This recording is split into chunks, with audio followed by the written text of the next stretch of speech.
저는 박동수입니다. 올해로 73이 됐죠. 제 인생을 돌이켜보면 참 파란만장했던 것 같습니다. 1952년생인 저는 경상북도 작은 농촌 마을에서 태어났어요. 부모님은 남의 땅을 부치는 소작농이었습니다. 먹고 살기도 빠듯한 형편이었죠. 어릴 적 기억은 늘 배고픔과 함께였어요. 보리밥에 된장국이면 그나마 잘 먹는 편이었습니다. 하지만 공부만큼은 놓치지 않았어요. 호롱불 아래에서 교과서를 읽고 또 읽었죠. 왜 그렇게 공부에 매달렸냐고요. 가난에서 벗어나고 싶었습니다. 아버지처럼 평생 남의 땅만 붙이며 살고 싶지 않았어요. 초등학교 선생님이 저를 특별히 아껴주셨어요. 집안 형편이 어려운 걸 아시고는 공책이며 연필을 몰래 챙겨주시곤 했습니다. 동수야, 너는 공부로 꼭 성공해야 한다. 이 가난을 대물림하면 안 돼. 그 말씀이 제 가슴에 깊이 새겨졌죠. 선생님처럼 훌륭한 어른이 되겠다고 다짐했습니다. 중학교에 진학할 때 아버지가 반대하셨어요. 농사일 도와야지 무슨 공부를 더 하냐. 하지만 어머니가 막아섰죠. 이 애만큼은 공부시킵시다. 우리처럼 살게 할 순 없어요. 어머니는 품팔이를 더 나가서 제 학비를 마련해 주셨습니다. 그렇게 중고등학교를 수석으로 졸업했어요. 대학은 사범대학에 진학했습니다. 등록금이 저렴한 국립대였고 장학금도 받을 수 있었거든요. 무엇보다 졸업 후 교사가 될 수 있다는 게 확실했죠. 가난한 집안의 자식으로서는 최선의 선택이었습니다. 대학 시절에도 아르바이트를 병행했어요. 과외를 하고 식당 설거지도 했죠. 한 푼이라도 아껴서 고향에 보냈습니다. 그러던 중에 아내를 만났어요. 같은 과학 동기였던 최순이었죠. 순이는 제 사정을 다 알면서도 따뜻하게 대해줬습니다. 1977년 25 나이에 교사 임용시험에 합격했어요. 서울의 한 고등학교에 발령을 받았죠. 그때의 기쁨이란 이루 말할 수가 없었습니다. 부모님께 전화로 소식을 전했을 때 어머니가 통화기 너머로 주시던 소리가 아직도 생생해요. 잘했다 우리 아들. 정말 잘했어. 순이와 결혼한 건 이민이고 1년 후였습니다. 작은 신혼집을 마련하고 둘이서 행복하게 살았어요. 2년 뒤 딸 지혜가 태어났죠. 제 품에 안긴 갓난아기를 보면서 맹세했습니다. 이 아이만큼은 풍족하게 키우겠다고. 제가 겪었던 가난은 돌려주지 않겠다고. 교단에 사는 일은 제게 천직이었어요. 학생들을 가르치는 게 정말 즐거웠습니다. 특히 어려운 형편의 학생들을 보면 예전의 제 모습이 떠올랐죠. 그런 학생들에게는 더 신경을 썼어요. 도시락을 싸오지 못하는 학생이 있으면 제 점심을 나눠줬습니다. 참고서를 살 돈이 없다는 학생에게는 제 책을 빌려줬죠. 1985년의 일입니다. 2학년 담임을 맡았을 때 김태윤이라는 학생이 있었어요. 성적은 우수한데 집안 형편이 너무 어려웠죠. 아버지는 일찍 돌아가시고 어머니 혼자서 식당 설거지로 생계를 이어가고 있었습니다. 태윤이는 신문 배달을 하며 학교에 다녔어요. 어느 날 태윤이가 제 앞에서 울음을 터뜨렸습니다. 선생님, 저 학교 그만둬야 할 것 같아요. 어머니 혼자 너무 힘들어하세요. 가슴이 찢어지는 것 같았어요. 제 어린 시절이 고스란히 보이더라고요. 그날부터 태윤이를 집으로 데려와 저녁을 먹였습니다. 아내 순이도 흔쾌히 동의했죠. 당신이 그랬던 것처럼 이 아이도 공부로 성공해야죠. 참고서도 사주고 대학 입시 준비도 도왔습니다. 태윤이는 결국 좋은 대학에 장학생으로 입학했어요. 그런 일들이 하나둘이 아니었습니다. 제가 도운 학생이 수십 명은 될 거예요. 월급의 상당 부분을 그렇게 썼죠. 아내는 한 번도 불평하지 않았습니다. 오히려 격려해줬어요. 당신은 정말 훌륭한 선생님이에요. 하지만 1993년 청천벽력 같은 일이 일어났습니다. 아내가 갑자기 쓰러진 거예요. 병원에 실려갔을 때는 이미 늦었어요. 뇌출혈이었습니다. 사흘을 못 버티고 세상을 떠났죠.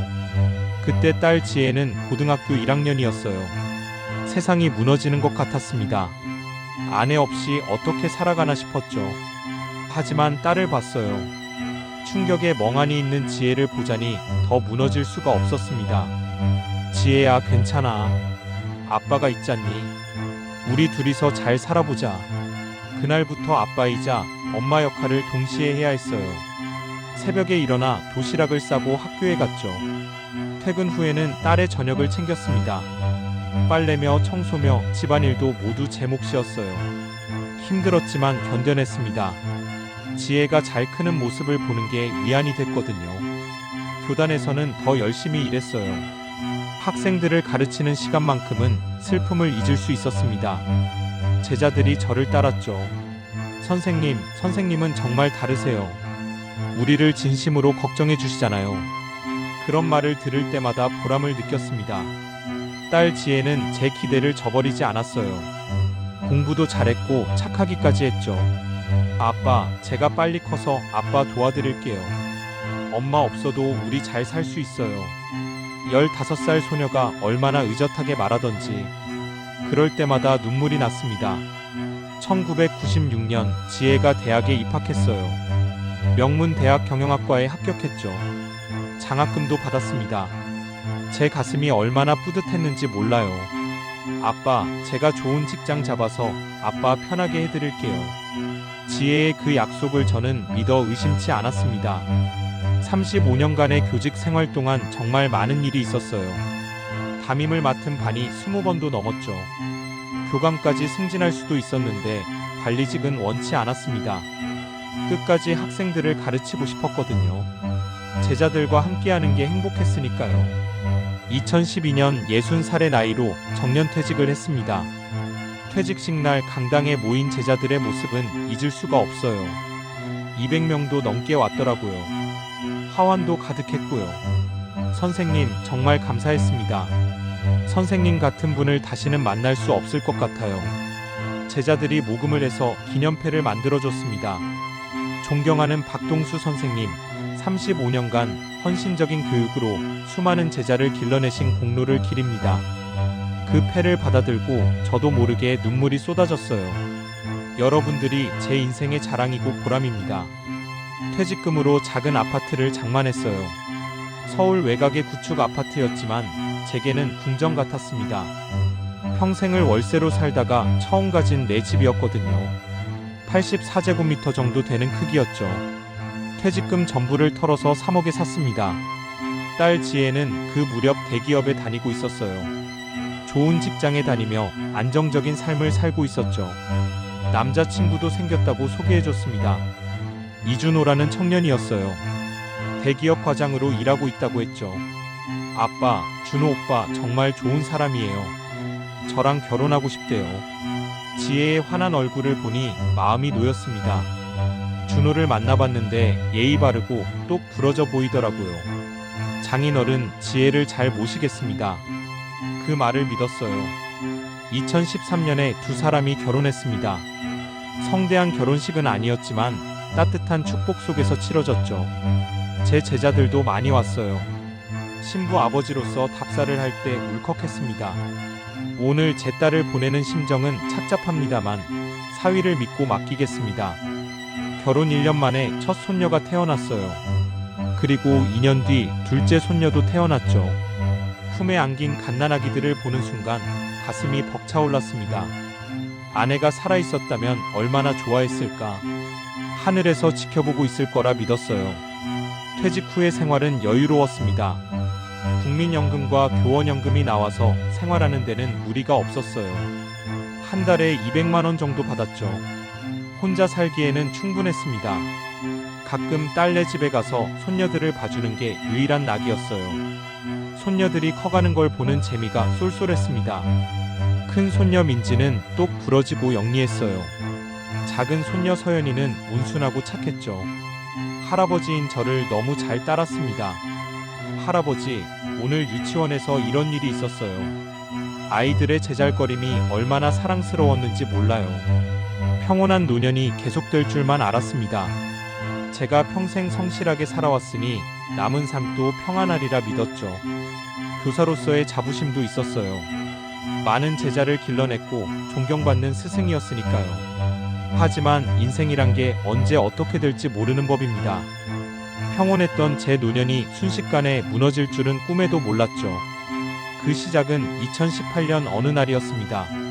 사위 준호에게서 걸려온 긴급한 전화 한 통이 제 인생을 송두리째 바꿔놓을 줄은요. 2014년부터 2017년까지의 시간은 제 인생에서 가장 평화로운 시기였습니다. 퇴직 후 여유가 생기니 손녀들과 보내는 시간이 많아졌어요. 딸 지혜가 직장에 복귀하면서 아이들을 제게 맡겼거든요. 아빠, 죄송하지만 애들 좀 봐주실 수 있으세요? 어린이집 보내기엔 아직 어리고 아빠가 봐주시면 제일 안심이 될 것 같아요. 지혜의 부탁을 거절할 리 없었죠. 손녀들과 함께하는 시간이 얼마나 즐거운데요. 매일 아침 딸네 집으로 갔습니다. 지혜네는 같은 구에 살았거든요. 버스로 20분 거리였어요. 아침 7시면 집을 나섰죠. 도착하면 아이들이 아직 자고 있었습니다. 사위 부부는 출근 준비로 바빴고요. 장인어른, 오늘도 부탁드립니다. 애들 아침 먹이고 낮잠 재우고 해주세요. 준호가 인사를 하고 먼저 나갔어요. 지혜도 서둘러 화장을 마치고 출근했죠. 아빠, 정말 감사해요. 아빠 아니면 어쩔 뻔했어요. 아이들을 깨워 얼굴을 씻겼습니다. 작은 손으로 제 손을 꼭 잡고 욕실로 가던 모습이 눈에 선해요. 할아버지, 오늘 뭐해요? 민지가 제잘거렸죠. 오늘은 할아버지랑 그림 그리자. 어때? 아침 식사를 준비했어요. 계란말이에 김 구워서 밥을 먹였습니다. 서연이는 편식이 심해서 먹이기가 쉽지 않았어요. 할아버지, 나 이거 싫어. 그래도 먹어야지. 안 먹으면 키가 안 크는데? 달래고 어르고 해서 한 숟가락씩 먹였죠. 낮에는 아이들과 놀아줬습니다. 교사 출신답게 교육적인 놀이를 많이 했어요. 그림책을 읽어주고 숫자도 가르쳤죠. 민지는 벌써 한글을 깨쳤어요. 할아버지, 이게 뭐예요? 그건 하늘 천자란다. 같이 써볼까? 공원에도 자주 갔습니다. 손녀들의 손을 잡고 산책하는 게 일상이었어요. 다른 할머니, 할아버지들과도 인사를 나눴죠. 손주들이 참 예쁘네요. 할아버지가 돌보시나 봐요? 네, 딸이 직장 다니는 통에 제가 봐주고 있습니다. 그때는 자부심도 있었어요. 교사 출신이라 아이 교육에는 자신이 있었거든요. 다른 아이들보다 민지와 서연이가 더 똑똑하게 자라고 있다는 걸 느꼈습니다. 우리 손녀들은 제가 잘 키우고 있어요. 마음속으로 뿌듯해했죠. 저녁이 되면 딸 부부가 퇴근했어요. 지혜가 들어오면서 말했습니다. 아빠, 오늘도 고생 많으셨어요. 저녁은 드시고 가세요. 함께 식사를 하는 시간이 좋았어요. 가족이 모여 앉아 밥을 먹는다는 게 얼마나 행복한 일인지요. 사위 준호는 그때만 해도 저를 잘 대해줬습니다. 장인어른, 정말 감사합니다. 장인어른 아니었으면 우리가 어떻게 직장 생활을 했겠어요. 예의 바르고 공손했죠. 술도 따라주고 이야기도 잘 들어줬어요. 요즘 회사 일은 어떠냐? 잘 되고 있습니다. 올해 실적이 좋아서 보너스도 두둑하게 받을 것 같아요. 준호는 자신감 넘치는 표정으로 대답했어요. 그래, 다행이구나. 우리 지혜 잘 부탁한다. 주말에는 손녀들과 특별한 시간을 보냈습니다. 동물원에도 가고 박물관에도 갔어요. 민지가 공룡을 좋아해서 자연사 박물관을 자주 찾았죠. 할아버지, 저 공룡 이름이 뭐예요? 저건 티라노사우루스란다.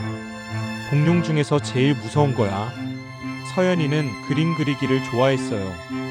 크레파스로 하루 종일 그림을 그렸죠. 할아버지, 이거 할아버지 그린 거예요. 알아볼 수 없는 낙서였지만 너무 예뻐 보였습니다. 와, 우리 서연이가 그렸구나. 할아버지가 액자에 넣어서 집에 걸어둘게. 명절 때는 온 가족이 제 집에 모였어요. 좁은 아파트였지만 가족이 함께하니 따뜻했습니다. 제사도 지냈죠. 손녀들에게 절하는 법을 가르쳤어요. 민지야, 이렇게 해야 한다. 저는 박동수입니다. 올해로 73이 됐죠. 제 인생을 돌이켜보면 참 파란만장했던 것 같습니다. 1952년생인 저는 경상북도 작은 농촌 마을에서 태어났어요. 부모님은 남의 땅을 부치는 소작농이었습니다. 먹고 살기도 빠듯한 형편이었죠. 어릴 적 기억은 늘 배고픔과 함께였어요. 보리밥에 된장국이면 그나마 잘 먹는 편이었습니다. 하지만 공부만큼은 놓치지 않았어요. 호롱불 아래에서 교과서를 읽고 또 읽었죠. 왜 그렇게 공부에 매달렸냐고요.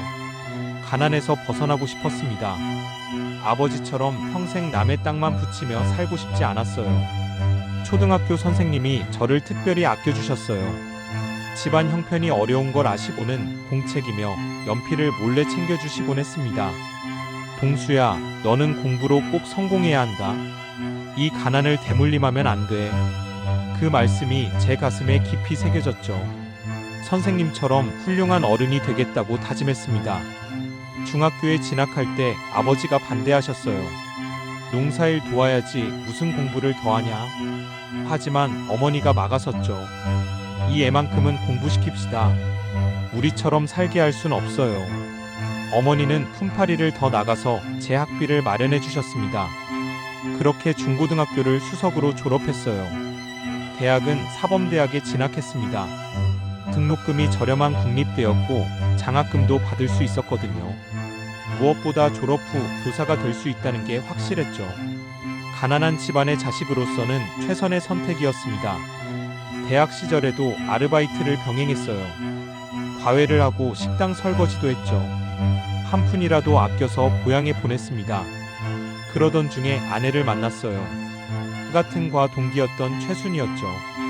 순이는 제 사정을 다 알면서도 따뜻하게 대해줬습니다. 1977년 25 나이에 교사 임용시험에 합격했어요. 서울의 한 고등학교에 발령을 받았죠. 그때의 기쁨이란 이루 말할 수가 없었습니다. 부모님께 전화로 소식을 전했을 때 어머니가 통화기 너머로 우시던 소리가 아직도 생생해요. 잘했다, 우리 아들. 정말 잘했어. 순이와 결혼한 건 임용되고 1년 후였습니다. 작은 신혼집을 마련하고 둘이서 행복하게 살았어요. 2년 뒤 딸 지혜가 태어났죠. 제 품에 안긴 갓난아기를 보면서 맹세했습니다.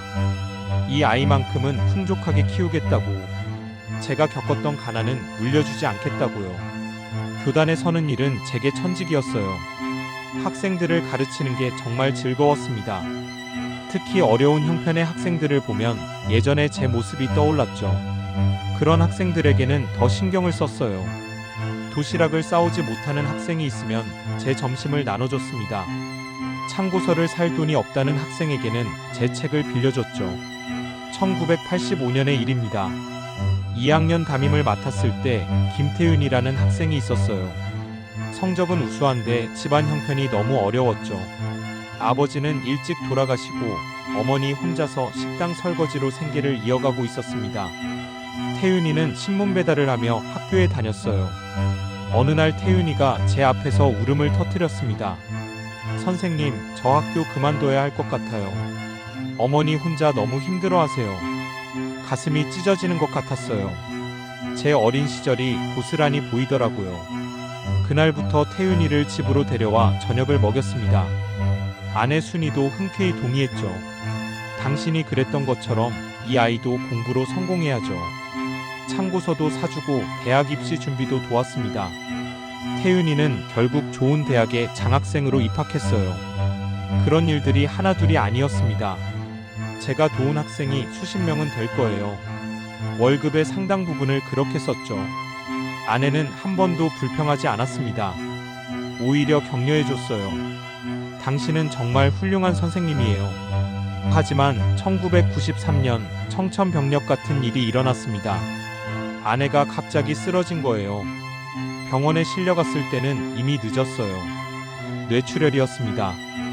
사흘을 못 버티고 세상을 떠났죠. 그때 딸 지혜는 고등학교 1학년이었어요.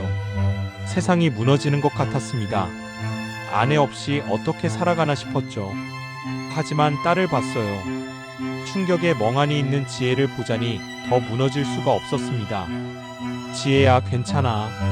아빠가 있잖니. 우리 둘이서 잘 살아보자. 그날부터 아빠이자 엄마 역할을 동시에 해야 했어요. 새벽에 일어나 도시락을 싸고 학교에 갔죠. 퇴근 후에는 딸의 저녁을 챙겼습니다. 빨래며 청소며 집안일도 모두 제 몫이었어요. 힘들었지만 견뎌냈습니다. 지혜가 잘 크는 모습을 보는 게 위안이 됐거든요. 교단에서는 더 열심히 일했어요. 학생들을 가르치는 시간만큼은 슬픔을 잊을 수 있었습니다. 제자들이 저를 따랐죠. 선생님은 정말 다르세요. 우리를 진심으로 걱정해 주시잖아요. 그런 말을 들을 때마다 보람을 느꼈습니다. 딸 지혜는 제 기대를 저버리지 않았어요. 공부도 잘했고 착하기까지 했죠. 아빠, 제가 빨리 커서 아빠 도와드릴게요. 엄마 없어도 우리 잘 살 수 있어요. 15살 소녀가 얼마나 의젓하게 말하던지 그럴 때마다 눈물이 났습니다. 1996년 지혜가 대학에 입학했어요. 명문대학 경영학과에 합격했죠. 장학금도 받았습니다. 제 가슴이 얼마나 뿌듯했는지 몰라요. 아빠, 제가 좋은 직장 잡아서 아빠 편하게 해드릴게요. 지혜의 그 약속을 저는 믿어 의심치 않았습니다. 35년간의 교직 생활 동안 정말 많은 일이 있었어요. 담임을 맡은 반이 20번도 넘었죠. 교감까지 승진할 수도 있었는데 관리직은 원치 않았습니다. 끝까지 학생들을 가르치고 싶었거든요. 제자들과 함께하는 게 행복했으니까요. 2012년 60살의 나이로 정년퇴직을 했습니다. 퇴직식 날 강당에 모인 제자들의 모습은 잊을 수가 없어요. 200명도 넘게 왔더라고요. 하완도 가득했고요. 선생님, 정말 감사했습니다. 선생님 같은 분을 다시는 만날 수 없을 것 같아요. 제자들이 모금을 해서 기념패를 만들어줬습니다. 존경하는 박동수 선생님, 35년간 헌신적인 교육으로 수많은 제자를 길러내신 공로를 기립니다. 그 패를 받아들고 저도 모르게 눈물이 쏟아졌어요. 여러분들이 제 인생의 자랑이고 보람입니다. 퇴직금으로 작은 아파트를 장만했어요. 서울 외곽의 구축 아파트였지만 제게는 궁정 같았습니다. 평생을 월세로 살다가 처음 가진 내 집이었거든요. 84제곱미터 정도 되는 크기였죠. 퇴직금 전부를 털어서 3억에 샀습니다. 딸 지혜는 그 무렵 대기업에 다니고 있었어요. 좋은 직장에 다니며 안정적인 삶을 살고 있었죠. 남자친구도 생겼다고 소개해줬습니다. 이준호라는 청년이었어요. 대기업 과장으로 일하고 있다고 했죠. 아빠, 준호 오빠 정말 좋은 사람이에요. 저랑 결혼하고 싶대요. 지혜의 환한 얼굴을 보니 마음이 놓였습니다. 준호를 만나봤는데 예의 바르고 똑 부러져 보이더라고요. 장인어른 지혜를 잘 모시겠습니다. 그 말을 믿었어요. 2013년에 두 사람이 결혼했습니다. 성대한 결혼식은 아니었지만 따뜻한 축복 속에서 치러졌죠. 제 제자들도 많이 왔어요. 신부 아버지로서 답사를 할 때 울컥했습니다. 오늘 제 딸을 보내는 심정은 착잡합니다만 사위를 믿고 맡기겠습니다. 결혼 1년 만에 첫 손녀가 태어났어요. 그리고 2년 뒤 둘째 손녀도 태어났죠. 품에 안긴 갓난아기들을 보는 순간 가슴이 벅차올랐습니다. 아내가 살아있었다면 얼마나 좋아했을까. 하늘에서 지켜보고 있을 거라 믿었어요. 퇴직 후의 생활은 여유로웠습니다. 국민연금과 교원연금이 나와서 생활하는 데는 무리가 없었어요. 한 달에 200만 원 정도 받았죠. 혼자 살기에는 충분했습니다. 가끔 딸네 집에 가서 손녀들을 봐주는 게 유일한 낙이었어요. 손녀들이 커가는 걸 보는 재미가 쏠쏠했습니다. 큰 손녀 민지는 똑 부러지고 영리했어요. 작은 손녀 서연이는 온순하고 착했죠. 할아버지인 저를 너무 잘 따랐습니다. 할아버지, 오늘 유치원에서 이런 일이 있었어요. 아이들의 제잘거림이 얼마나 사랑스러웠는지 몰라요. 평온한 노년이 계속될 줄만 알았습니다. 제가 평생 성실하게 살아왔으니 남은 삶도 평안하리라 믿었죠. 교사로서의 자부심도 있었어요. 많은 제자를 길러냈고 존경받는 스승이었으니까요. 하지만 인생이란 게 언제 어떻게 될지 모르는 법입니다. 평온했던 제 노년이 순식간에 무너질 줄은 꿈에도 몰랐죠. 그 시작은 2018년 어느 날이었습니다.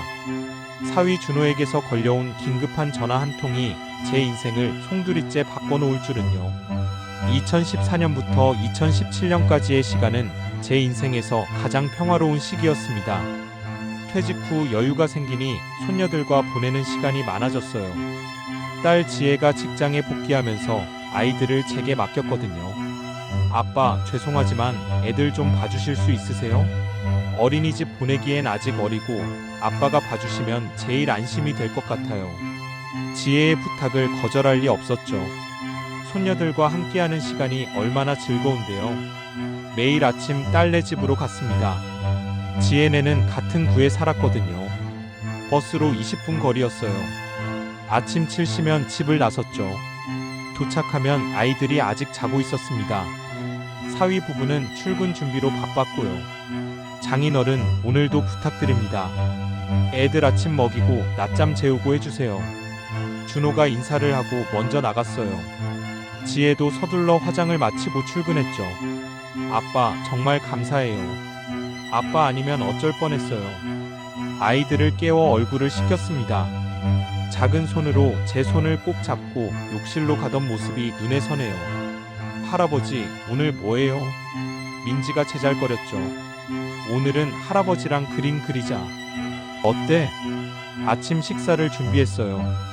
계란말이에 김 부어서 밥을 먹였습니다. 서연이는 편식이 심해서 먹이기가 쉽지 않았어요. 할아버지, 나 이거 싫어. 그래도 먹어야지. 안 먹으면 키가 안 크는데? 달래고 어르고 해서 한 숟가락씩 먹였죠. 낮에는 아이들과 놀아줬습니다. 교사 출신답게 교육적인 놀이를 많이 했어요. 그림책을 읽어주고 숫자도 가르쳤죠. 민지는 벌써 한글을 깨쳤어요. 할아버지, 이게 뭐예요? 그건 하늘 천자란다.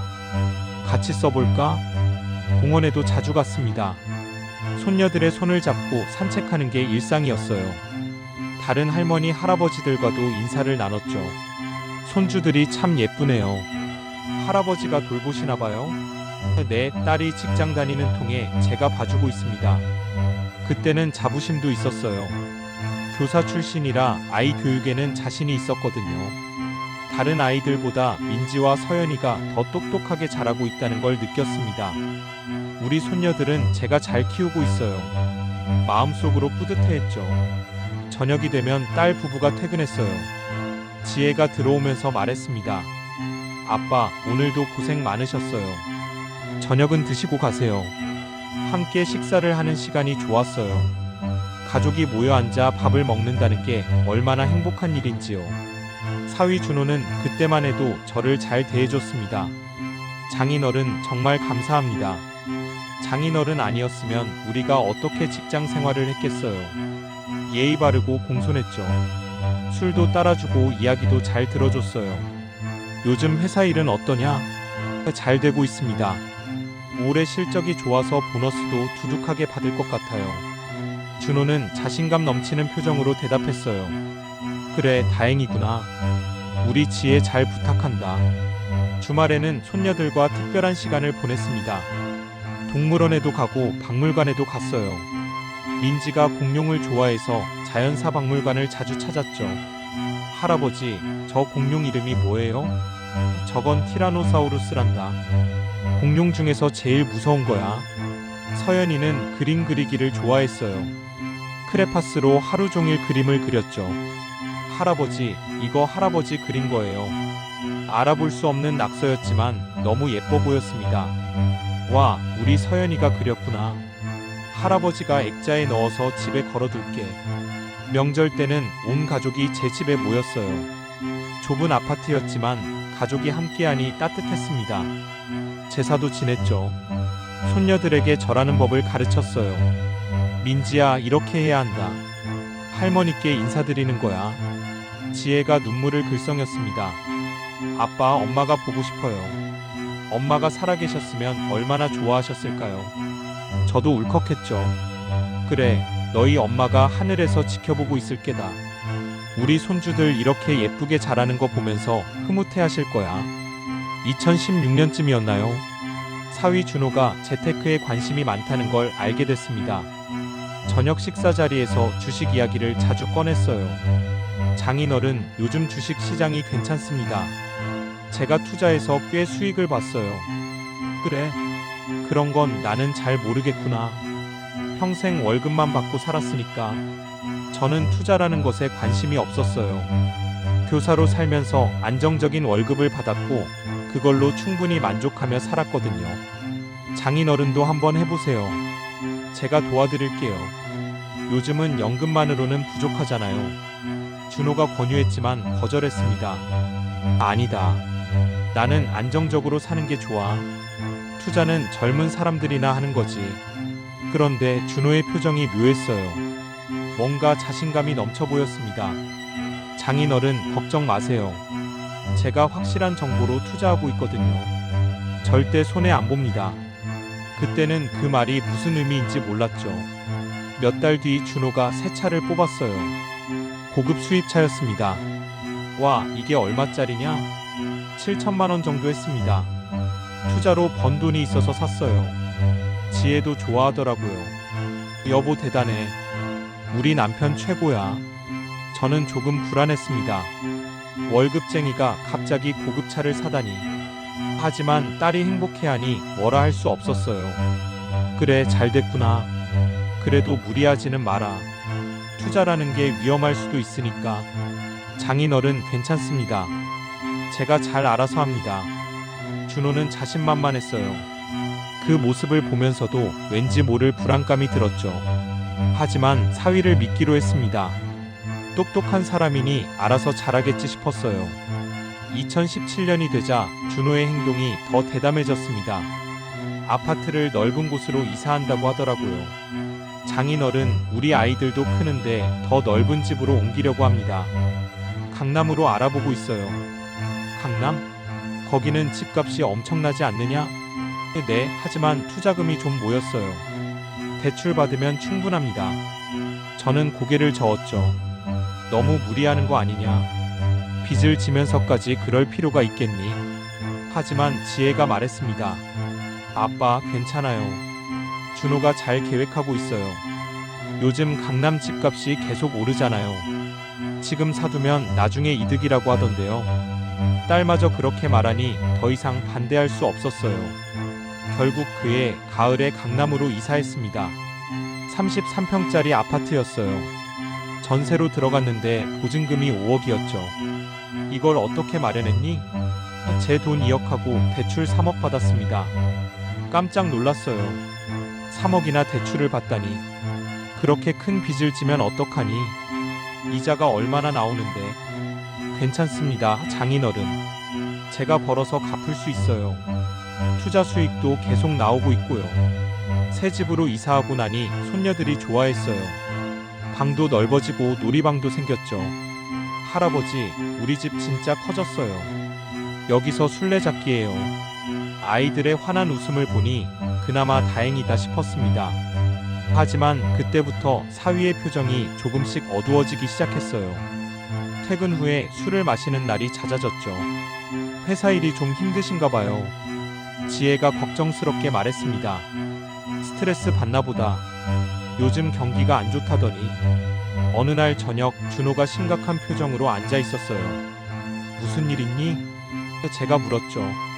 아닙니다. 장인어른. 그냥 좀 피곤해서요. 하지만 눈빛이 흔들리고 있었습니다. 뭔가 문제가 있다는 걸 직감했어요. 2017년 겨울이었습니다. 준호가 또 새 차를 샀어요. 이번엔 더 비싼 차였죠. 이게 웬일이냐? 차를 바꾼 지 얼마나 됐다고. 투자 수익이 좋아서 바꿨습니다. 장인어른도 한번 타보세요. 화려한 차 안에 앉아 있으면서도 불안감이 떠나지 않았어요. 이렇게 돈을 쓰는 게 정상일까? 혹시 무리한 건 아닐까? 하지만 입 밖으로 내지는 않았습니다. 사위가 알아서 할 일이니까요. 명절에 친척들이 모였을 때 준호가 자랑했어요. 올해 투자로 3억 넘게 벌었습니다. 사람들이 감탄했죠. 와, 대단하네. 어떻게 그렇게 벌었어? 정보력이 중요합니다. 제가 아는 사람들한테 좋은 정보를 받거든요. 그 말을 듣는 순간 가슴이 철렁했어요.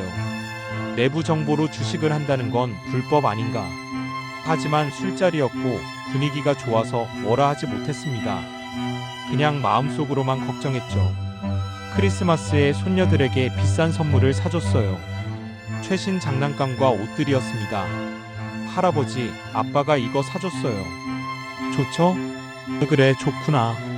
너희 아빠가 많이 사랑하시나 봐. 하지만 지혜의 표정은 밝지 않았어요. 저녁에 둘이 남았을 때 물었습니다. 지혜야, 무슨 걱정 있니? 아빠, 요즘 준호가 이상해요. 돈을 너무 많이 써요. 제가 아껴 쓰자고 하면 화를 내요. 그래? 혹시 빚이 늘어난 건 아니니? 그건 잘 모르겠어요. 준호가 돈 얘기는 잘 안 해요. 근데 카드 고지서를 보니까 금액이 좀 많더라고요. 불안이 현실이 되어가고 있었습니다. 손녀들은 하루가 다르게 자랐어요. 큰 손녀 민지는 초등학교에 입학했습니다. 할아버지, 저 1학년이에요. 공부 열심히 할게요. 교복 입은 모습이 얼마나 귀엽던지 사진을 찍어서 지갑에 넣고 다녔죠. 민지에게 공부를 가르쳐 줬어요. 교사 출신답게 체계적으로 지도했습니다. 할아버지는 선생님이었잖아요. 그러니까 잘 가르쳐 주실 수 있어요. 민지가 말했죠. 그래, 할아버지가 너를 똑똑하게 만들어 줄게. 서연이도 유치원에 들어갔습니다. 매일 등하원을 제가 시켰어요. 할아버지, 오늘 유치원에서 노래 불렀어요. 아이들과 함께하는 시간이 제 삶의 전부였습니다. 2018년 초였어요. 준호의 행동이 더욱 이상해졌습니다. 자주 전화 통화를 했고 표정이 어두웠어요. 밤늦게 귀가하는 날도 많아졌죠. 요즘 야근이 많나 봐요. 지혜가 걱정스럽게 말했습니다. 어느 날 밤 준호와 지혜가 말다툼하는 소리를 들었어요. 손녀들을 재우고 거실에 나왔는데 두 사람이 싸우고 있었죠. 당신 도대체 뭘 한 거예요? 빚이 왜 이렇게 늘어났어요? 지혜가 울먹이며 소리쳤습니다. 시끄러워. 내가 알아서 할 거야. 당신은 신경 꺼. 준호가 고함을 쳤어요. 그런 모습을 본 적이 없었죠. 놀라서 다가갔습니다. 무슨 일이냐? 왜 그러는 거야? 준호가 저를 노려봤어요. 장인어른은 상관하지 마세요. 우리 부부 문제니까. 그 눈빛이 차갑더라고요. 섬뜩했습니다. 이 사람이 내가 아는 사위가 맞나 싶었죠. 그날 밤 지혜가 제 방으로 왔어요. 눈물을 흘리고 있었습니다. 아빠, 어떡해요?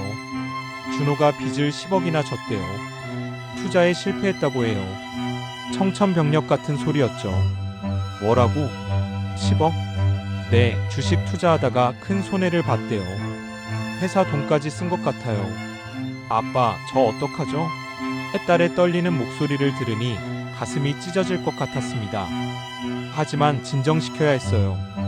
괜찮아, 방법이 있을 거야. 우선 진정하고 얘기해보자. 하지만 마음속으로는 불안했습니다. 10억이라는 큰 빚을 어떻게 갚는단 말인가? 그리고 회사 돈까지 썼다면 횡령 아닌가? 밤새 잠을 이루지 못했어요. 앞으로 우리 가족에게 어떤 일이 닥칠지 두려웠습니다. 며칠 후 준호와 지혜가 함께 제 집으로 찾아왔어요. 두 사람 모두 초췌한 얼굴이었습니다. 심상치 않다는 걸 직감했죠. 아버님, 말씀드릴 게 있습니다. 준호가 무거운 입을 열었습니다. 그 순간 제 평화로운 노년이 끝나고 있다는 걸 느꼈어요.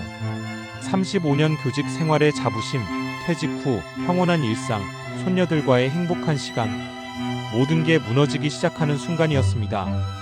준호가 소파에 앉더니 고개를 푹 숙였습니다. 한참을 말없이 있다가 떨리는 목소리로 입을 열었어요. 아버님, 제가 큰 잘못을 저질렀습니다. 그 말투에서 심각함이 느껴졌죠. 무슨 일인지 차근차근 말해보거라. 제가 침착하게 물었습니다. 옆에 앉은 지혜는 이미 눈물을 글썽이고 있었어요. 불길한 예감이 들더라고요. 제가 주식 투자를 했다는 건 아시죠? 준호가 말을 이었습니다. 처음엔 소액으로 시작했어요. 그런데 수익이 나기 시작하니까 욕심이 생겼습니다. 더 큰 돈을 투자하면 더 많이 벌 수 있을 것 같았어요. 저는 조용히 듣고 있었어요. 이미 나쁜 결말을 예상하고 있었거든요. 그래서 대출을 받았습니다. 3억을 받아서 투자했어요. 초반에는 잘 됐습니다. 5억으로 불렸죠. 그런데 작년 말부터 상황이 안 좋아졌어요. 준호의 목소리가 떨렸습니다. 주식이 폭락했습니다. 손절해야 했는데 욕심이 났어요. 다시 오를 거라 믿었죠. 그래서 더 투자했습니다. 가슴이 철렁 내려앉았어요. 더 투자했다는 게 무슨 말이냐? 회사 운영 자금을 잠깐 빌렸습니다. 며칠만 쓰고 갚으려고 했어요. 주식이 오르면 바로 갚을 생각이었죠. 회사 돈을? 제 목소리가 커졌습니다. 그건 횡령 아니냐? 준호가 고개를 더 숙였어요. 죄송합니다. 정말 잠깐만 쓰려고 했어요. 그런데 주가가 계속 떨어졌습니다. 결국 7억을 날렸어요. 머리가 멍해졌습니다. 7억이라는 돈이 실감이 나지 않았어요. 지금 상황이 어떻게 되는 거냐? 회사에서 감사가 들어왔습니다. 제가 쓴 돈이 발각됐어요. 일주일 안에 돌려놓지 않으면 고소하겠다고 합니다. 지혜가 울음을 터뜨렸어요. 아빠 어떡해요? 준호가 감옥에 가면 우리는 어떻게 살아요? 애들은요? 딸의 절규가 가슴을 찢었습니다. 하지만 냉정해져야 했어요. 은행 대출은 얼마나 남았니? 3억 남았습니다. 전세 보증금이 5억이고요. 합치면 8억입니다. 준호가 대답했죠. 회사에 갚아야 할 돈은 7억이고요. 총 15억이 필요합니다. 15억이라는 숫자에 현기증이 났어요. 평생 교사로 살면서 한 번도 상상해 본 적 없는 금액이었습니다. 그걸 어떻게 마련한단 말이냐? 너희 둘이 번다 해도 불가능한 금액 아니냐? 그래서 말씀드리는 겁니다. 준호가 저를 똑바로 쳐다봤어요. 아버님, 아파트를 담보로 대출을 받으면 됩니다. 시세가 3억 정도 되니까 2억은 받을 수 있을 거예요. 숨이 막혔습니다. 내 집을 담보로 내놓으라고요. 퇴직금을 모두 털어서 마련한 유일한 내 보금자리를요. 그건 안 된다. 그건 내가 여생을 보낼 유일한 공간이야. 아버님, 지혜가 제 손을 잡았어요. 제발 도와주세요. 준호가 감옥에 가면 우리 가족은 끝이에요. 애들은 어떡하고요? 민지랑 서연이 생각해주세요. 손녀들 이름을 듣는 순간 마음이 흔들렸습니다. 순진무구한 아이들의 얼굴이 떠올랐어요. 할아버지를 따르는 그 맑은 눈빛이요. 하지만 지혜야, 그건 너무 큰 희생이야. 아버님은 혼자 사시잖아요. 준호가 말했습니다. 담보대출만 받으시면 됩니다. 집을 파실 필요는 없어요. 이자는 제가 갚을게요. 아버님은 계속 그 집에서 사시면 됩니다. 그 말이 그럴듯하게 들렸어요. 담보만 제공하면 되는 거라면 정말 집은 안 팔아도 되는 거냐? 네, 아버님. 제가 이자를 꼬박꼬박 갚을게요. 절대 아버님께 피해 안 드립니다. 지혜가 울면서 매달렸어요. 아빠, 제발이에요. 우리 가족 살려주세요. 아빠 아니면 우리 갈 곳이 없어요. 딸의 절박한 눈빛을 외면할 수 없었습니다. 그날 밤 잠을 이루지 못했어요. 천장만 바라보며 고민했습니다. 내 집을 담보로 내놓는다는 게 옳은 일일까?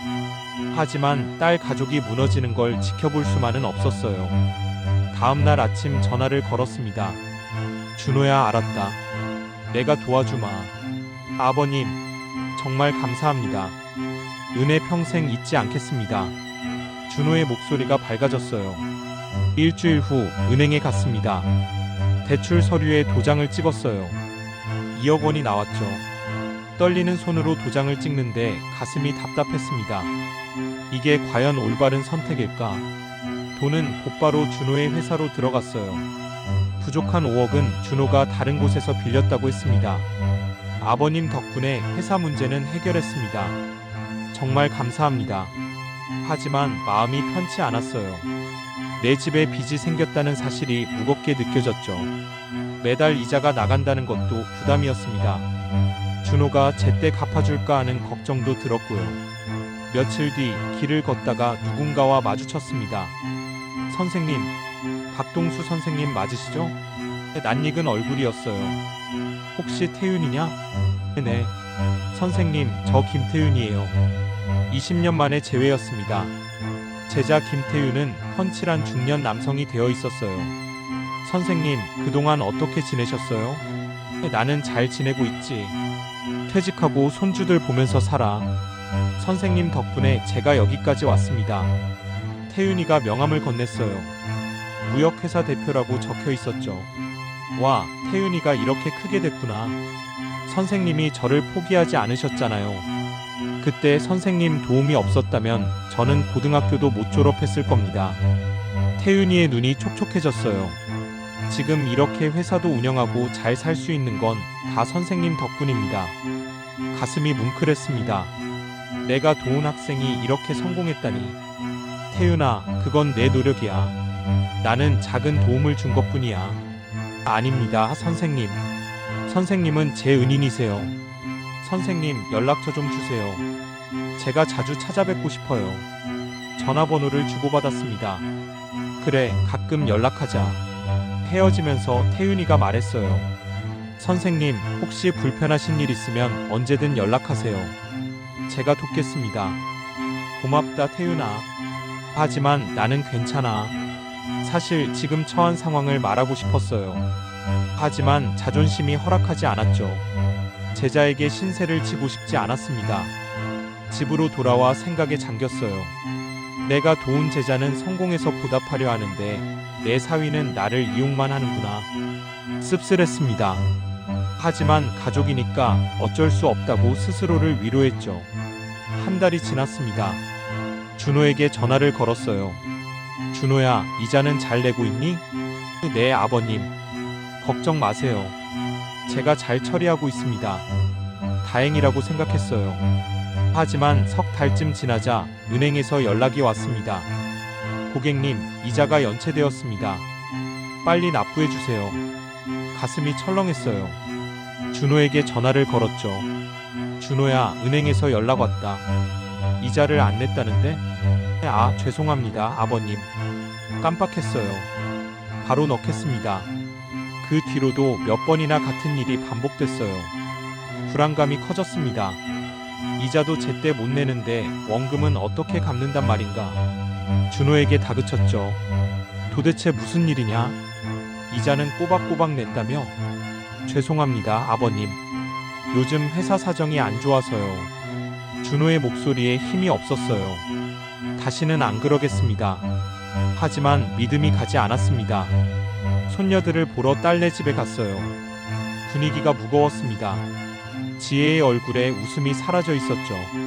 지혜야, 무슨 일 있니? 아빠, 준호가 회사에서 잘렸어요. 뭐라고? 그 귀를 의심했습니다. 횡령 사실이 알려져서 징계받았대요. 의원 면직 처리됐어요. 지금 무직입니다. 하늘이 무너지는 기분이었어요. 그럼 돈은 어떻게 갚는단 말이냐? 모르겠어요, 아빠. 준호도 막막해하고 있어요. 지혜가 울먹였습니다. 우리 이제 어떡하죠? 그날 밤 준호를 따로 불렀습니다. 대출 이자는 어떻게 할 생각이냐? 무직인데 갚을 수 있겠니? 아버님, 죄송합니다. 제가 다른 일이라도 찾아보겠습니다. 내가 연금으로 이자를 내야 하나? 제 목소리가 떨렸어요. 평생 모은 돈으로 산 집인데 그 집이 넘어갈 수도 있다는 거 아니냐? 아버님, 그런 일은 없을 겁니다. 하지만 준호의 눈빛이 흔들렸어요. 확신이 없는 표정이었죠. 불안감이 더 커졌습니다. 이 사람을 믿어도 되는 걸까? 집으로 돌아와 한참을 앉아 있었어요. 후회가 밀려왔습니다. 왜 그때 집을 담보로 내놨을까? 하지만 이미 엎질러진 물이었죠. 다음 날 아침 또 은행에서 연락이 왔습니다. 고객님, 이자가 2개월째 연체되었습니다. 3개월이 넘으면 집이 경매로 넘어갈 수 있습니다. 청천벽력 같은 소리였어요. 급히 준호에게 전화를 걸었습니다. 지금 당장 와라. 얘기 좀 하자. 1시간 뒤 준호가 왔어요. 초췌한 얼굴이었습니다. 이자를 2개월째 안 냈다던데? 아버님, 죄송합니다. 지금 돈이 한 푼도 없어요. 구직 활동 중인데 쉽지 않습니다. 그럼 내 집은 어떻게 되는 거냐? 아버님, 한 가지 방법이 있습니다. 준호가 조심스럽게 말했어요. 집을 파시면 됩니다.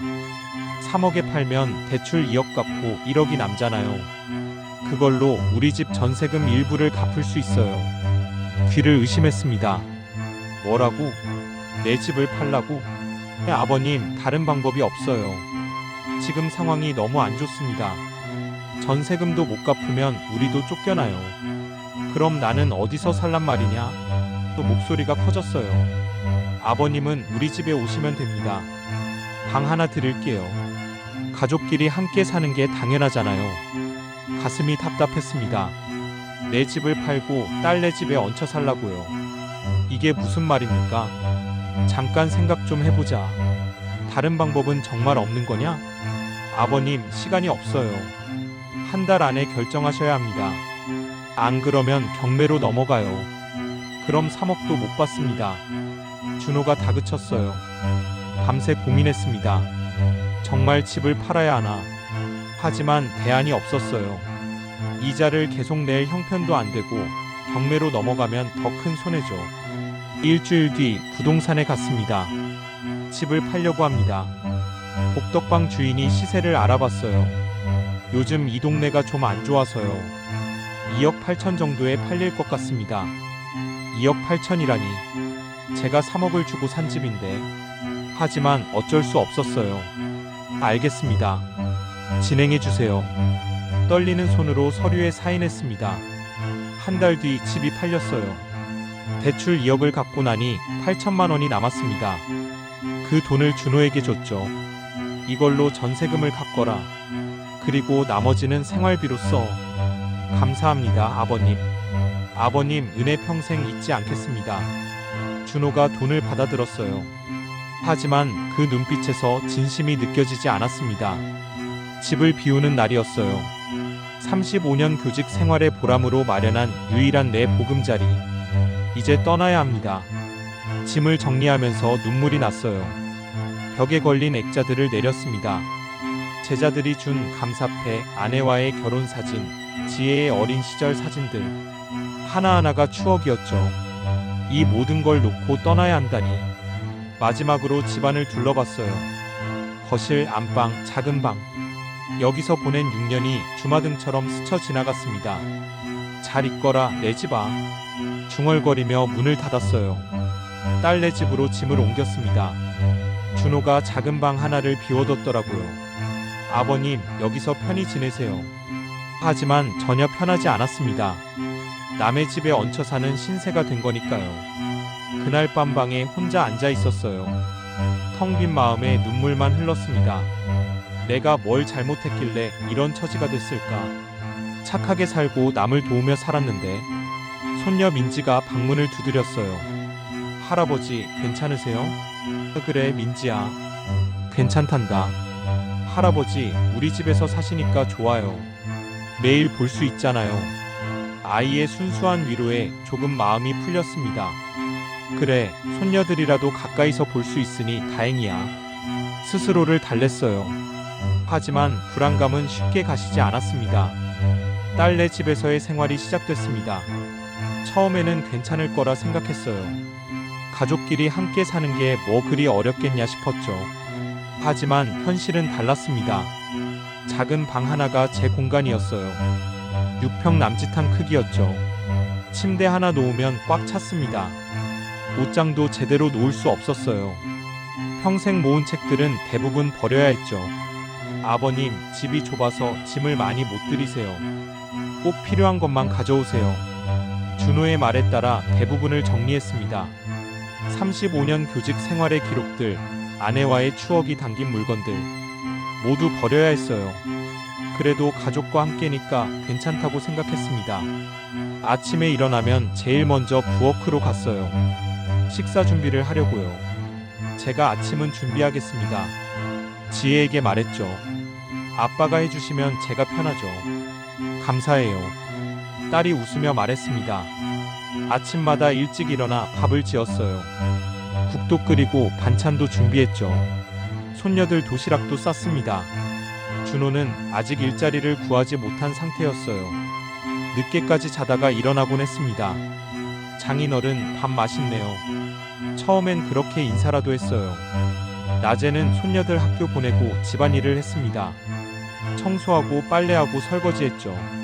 저녁 식사 준비도 제 몫이었어요. 아버님이 계시니까 제가 일에 집중할 수 있어요.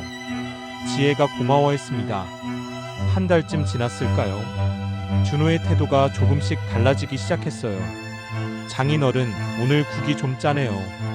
트집을 잡더라고요. 아, 미안하다. 다음엔 간을 덜 할게. 요즘 젊은 사람들은 싱겁게 먹거든요. 장인어른 입맛에 맞추시면 안 돼요. 말투가 거칠어졌습니다. 예전에 예의 바른 모습은 온데간데 없었죠. 어느 날 거실에서 텔레비전을 보고 있었어요. 준호가 들어오더니 인상을 찌푸렸습니다. 장인어른, 제가 볼 프로그램이 있는데요. 아, 그래. 미안하다. 내가 방으로 들어갈게. 방으로 들어가는 제 뒷모습에서 한숨 소리가 들렸어요. 씁쓸했습니다. 내 집에서는 자유롭게 텔레비전을 볼 수 있었는데 이제는 눈치를 봐야 하는구나. 손녀들만이 위안이었어요. 할아버지, 오늘 학교에서 칭찬받았어요. 민지가 자랑했습니다. 그래, 우리 민지 정말 대단하구나. 아이들과 이야기하는 시간만큼은 행복했어요. 하지만 준호가 그마저도 방해했습니다. 애들아, 할아버지 방에서 너무 떠들지 마. 할아버지 쉬셔야지. 쉬고 싶어서가 아니라 아이들과 떨어뜨리려는 거였죠. 2달쯤 지나자 지혜의 태도도 변했어요. 아빠, 오늘 청소 좀 제대로 해주세요. 구석구석이 지저분해요. 딸마저 저를 가사 도우미처럼 대하기 시작했습니다. 지혜야, 아빠가 나이가 있어서 구석구석까지는 힘들구나. 나이가 있으면 더 꼼꼼히 하셔야죠. 우리가 밖에서 일하는데 집안일은 아빠가 해주셔야 하잖아요. 가슴이 아팠어요. 내가 키운 딸이 이렇게 변할 줄이야. 하지만 말대꾸하지 않았습니다. 얹혀 사는 처지니까요. 알았다. 다음부터 더 잘할게. 준호는 여전히 무직이었어요. 구직 활동을 한다고 했지만 집에서 빈둥거리기 일쑤였죠. 낮에 술을 마시기도 했습니다. 요즘 스트레스가 심해서요. 변명뿐이었어요. 어느 날 저녁 식사 중에 준호가 말했습니다. 장인어른, 이 집 월세가 250만 원이거든요. 장인어른도 계시니까 생활비를 조금 보태주시면 어떨까요? 귀를 의심했어요. 내가 생활비를 내라고? 네, 당연하잖아요. 같이 사는데 공짜로 얹혀 살 수는 없죠. 연금도 받으시잖아요. 내 연금이 200만 원인데 그걸로 생활비까지 내라고? 장인어른 혼자 쓰시기엔 충분하잖아요. 월 50만 원만 내세요. 그것도 못 내시겠어요? 지혜는 아무 말도 하지 않았어요. 남편 편을 드는 것 같았죠. 알았다. 내겠다. 화가 났지만 참았습니다. 집을 팔아준 것도 모자라 생활비까지 내야 하다니. 그달부터 매달 50만 원을 냈어요. 연금 200만 원 중 50만 원을 주니 제 손에 남는 건 150만 원이었죠. 그것조차 온전히 제 돈이 아니었습니다. 병원비도 들고 개인 생활비도 필요했으니까요. 준호의 요구는 계속됐습니다. 장인어른, 전기세가 많이 나왔어요. 방에서 난방 좀 줄이세요. 한겨울인데 난방을 줄이라니요. 옷을 두껍게 입으면 되잖아요. 추운 방에서 이불을 뒤집어 쓰고 있었어요. 손발이 시렸습니다. 예전 내 집에서는 따뜻하게 지냈는데 이제는 추위에 떨어야 하는구나. 식사 시간도 불편해졌습니다. 가족들은 거실 테이블에서 먹고 저는 부엌에서 먹으라고 하더라고요. 장인어른, 테이블이 좁아서요. 부엌에서 드시면 편하시잖아요. 혼자 부엌 구석에 앉아 밥을 먹었어요. 가족들의 웃음소리가 들렸습니다. 저만 떨어져서 밥을 먹는데 그들은 즐겁게 대화했죠. 눈물이 날 것 같았어요. 손녀들이 제 방에 오는 것도 제한됐습니다. 애들아, 할아버지 방은 좁으니까 가지마. 할아버지 쉬셔야 해. 준호가 아이들을 막았어요. 아빠, 저 할아버지 보고 싶어요. 서연이가 말했습니다. 할아버지는 피곤하셔. 나중에 봐. 아이들과의 유일한 소통마저 끊기는 것 같았어요. 밤마다 부부 싸움 소리가 들렸습니다. 당신 아버지 언제까지 모시고 살 거예요? 그 지혜의 목소리였어요. 조금만 참아. 내가 취직하면 나아질 거야. 벌써 반년이 넘었어요. 아버지 계시니까 집안이 너무 답답해요. 딸의 입에서 나온 말이라고는 믿기지 않았습니다. 가슴이 찢어지는 것 같았어요. 화장실도 마음대로 못 갔어요. 장인어른, 아침에 화장실 너무 오래 쓰시네요. 우리는 출근해야 하는데. 눈치를 보며 서둘러 나왔죠. 세면대에서 면도를 하고 있으면 준호가 노크했습니다. 장인어른 다 하셨어요? 저 씻어야 하는데. 미안하다. 조금만 기다려라. 빨리 좀 해주세요. 외출도 자유롭지 못했어요. 장인어른 어디 가세요? 잠깐 산책 좀 하려고. 열쇠 가져가세요. 저희 없을 때 들어오셔야 하니까. 하지만 열쇠를 주지 않았어요. 죄송한데 여분 열쇠가 없어서요. 제가 있을 때 들어오세요. 결국 외출도 그들의 일정에 맞춰야 했습니다. 친구들을 만나고 싶었어요. 교사 시절 동료들과 모임이 있었죠. 지혜야, 다음 주에 동창회가 있는데 가도 되겠니? 아빠, 그날 제가 야근이에요. 애들 봐주셔야 해요. 그럼 준호가 있잖니? 준호는 면접이 있대요. 안 되겠어요. 결국 동창회에 못 갔습니다. 친구들에게 핑계를 대며 사과했죠. 옷도 마음대로 못 샀어요. 낡은 옷을 입고 있으니 준호가 말했습니다. 장인어른, 옷이 너무 낡으셨네요. 밖에 나가실 때 좀 창피한데요. 그럼 새 옷을 사야겠구나. 아니에요. 집에 있을 때는 낡은 옷 입으셔도 돼요. 밖에만 안 나가시면 되죠. 집에 갇혀 있으라는 소리였어요. 약국에 가야 할 일이 있었습니다. 혈압약을 타러요. 지혜야, 약국 좀 다녀올게. 아빠, 저한테 돈 주세요. 제가 퇴근길에 사올게요. 내가 직접 가는 게 낫지 않겠니? 아빠가 나가시면 시간이 오래 걸리잖아요. 택시도 타시고. 제가 사오는 게 경제적이에요. 결국 밖에 나가지도 못했어요. 점점 집 안에 갇히는 기분이었습니다. 하루 종일 좁은 방에만 있었어요. 답답했죠. 창문으로 밖을 바라보며 한숨만 쉬었습니다. 건강도 나빠졌어요. 무릎이 아프고 허리도 쑤셨습니다. 지혜야, 병원 좀 가봐야 할 것 같다. 아빠, 참을만 하시면 참으세요. 병원비가 만만치 않아요. 하지만 많이 아픈데. 약국에서 파스 사드릴게요. 그거 붙이고 계세요. 병원도 마음대로 못 가는 신세가 됐습니다. 어느 날 밤 화장실에서 나오다 거실에서 나누는 대화를 들었어요. 여보, 아버님 언제까지 모실 거예요? 지혜의 목소리였습니다. 그러게, 나도 답답해 죽겠어. 집도 좁은데 노인네 한 분이 계시니까. 준호가 대꾸했어요.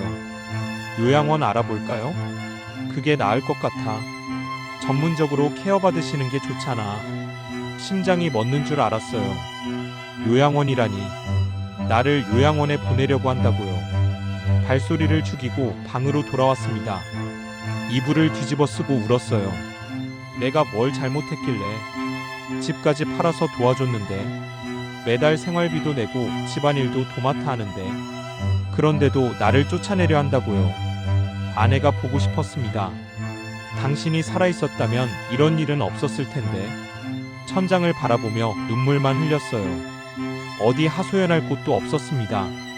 다음 날 아침 평소처럼 식사를 준비했어요. 아무렇지 않은 척했습니다. 하지만 가슴속은 무너져 내리고 있었죠. 아버님, 오늘 저녁에 얘기 좀 할 게 있어요. 준호가 말했습니다. 무슨 얘기인지 뻔했어요. 요양원 얘기를 꺼내려는 거겠죠. 하루 종일 불안했습니다. 손녀들 학교 보내고 집안일을 하면서도 머릿속은 복잡했어요. 이제 정말 이 집에서도 쫓겨나는구나. 저녁이 됐습니다. 식사를 마치고 거실에 앉았어요. 지혜와 준호가 심각한 표정으로 마주 앉았죠. 아버님, 말씀드릴 게 있습니다. 심장이 쿵쾅거렸어요. 손에 땀이 났습니다. 뭔지 말해보거라. 떨리는 목소리로 대답했죠. 아버님, 요양원에 가시는 게 어떨까요? 준호가 조심스럽게 꺼냈습니다. 저희 집이 너무 좁아서 아버님께서 불편하실 것 같아요. 요양원? 일부러 놀란 척했어요.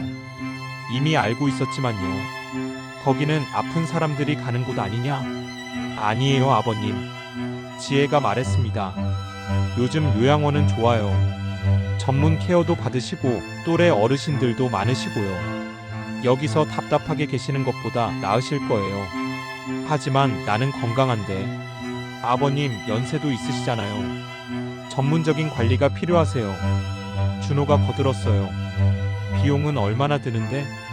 월 150만 원 정도예요. 아버님 연금으로 충분히 내실 수 있어요. 준호가 이미 알아본 모양이었어요. 그럼 내 연금을 거기에 다 쏟으라는 거냐? 50만 원은 남잖아요. 그걸로 용돈 쓰시면 돼요. 계산이 다 되어 있더라고요. 나는 싫다. 가족과 떨어져 살고 싶지 않아. 단호하게 말했습니다. 손주들도 있는데 어떻게 떨어질 수 있겠니? 아버님, 준호의 목소리가 커졌어요. 저희도 힘들어요. 이 집은 신혼부부와 아이들 둘이 사는 공간이에요. 어르신까지 계시니까 너무 비좁습니다. 비좁으면 더 넓은 집으로 이사하면 되잖아. 무슨 돈으로요? 제가 무직인데. 준호가 비아냥거렸어요. 지혜가 끼어들었습니다. 아빠, 제발 이해해주세요. 저희도 살아야 해요. 아빠 계시면 준호 스트레스 받아요. 부부 사이도 안 좋아지고요. 그게 내 탓이냐? 또 목소리가 떨렸어요. 내가 뭘 잘못했다고 그러니? 잘못하신 건 없어요. 지혜가 말했습니다. 하지만 같이 사는 게 서로에게 좋지 않아요. 아빠도 요양원 가시면 편하실 거예요. 편할 리가 없지. 화가 치밀어 올랐어요. 내 집 팔아서 너희 빚 갚아준 게 이런 대접 받으려고 그랬니? 그건 감사하게 생각해요. 준호가 말했습니다. 하지만 그거랑 이거랑은 별게 아닙니까? 이제 각자 살 길을 찾아야 해요. 내가 집을 팔지 않았으면 너희는 길거리에 나앉았을 거야. 소리를 질렀습니다. 은혜를 원수로 갚는구나. 장인어른 말씀 조심하세요. 준호가 일어섰어요. 저희도 충분히 보답했습니다. 반년 넘게 모셨잖아요. 반년이 뭐가 대단하다고. 충분히 대단하죠. 요즘 세상에 시부모 모시는 집이 어디 있어요? 그 준호가 대들었어요. 너 지금 뭐라는 거냐? 사실대로 말하는 거예요. 장인어른, 이제 독립하세요. 본인 인생 본인이 책임지셔야죠. 머리가 핑 돌았어요. 이게 내가 도운 사위의 입에서 나올 말인가? 지혜를 봤습니다. 딸은 고개를 숙이고 있었어요. 지혜야, 너도 아빠더러 나가라는 거냐? 아빠. 지혜가 울먹였습니다. 미안해요. 하지만 우리도 살아야 해요. 온몸에서 힘이 빠졌어요. 딸마저 나를 버리는구나. 의자에 주저앉았습니다. 알았다. 나가마. 내가 나가면 되는 거지. 아버님, 요양원이 훨씬 나으실 거예요. 준호가 말했습니다. 다음 주에 상담 예약 잡을게요. 싫다고 했잖아. 소리쳤어요. 요양원은 절대 안 가. 차라리 길거리에서 자는 게 낫지. 그럼 어쩔 건데요? 준호가 비웃었습니다. 갈 데도 없으시면서 큰 소리 치시네. 정말 갈 곳이 없었어요. 친구들한테 신세질 수도 없고 형제도 없었습니다. 막막했죠. 그날 밤 잠을 이루지 못했어요. 요양원에 가야 하나?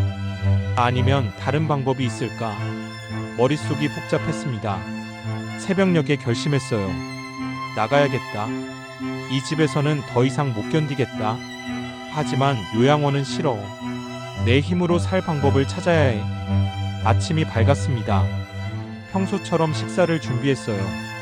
마지막이 될 수도 있는 식사였죠. 준호는 눈길도 주지 않았습니다. 식사 후 방으로 들어가 짐을 쌌어요. 많지 않았습니다.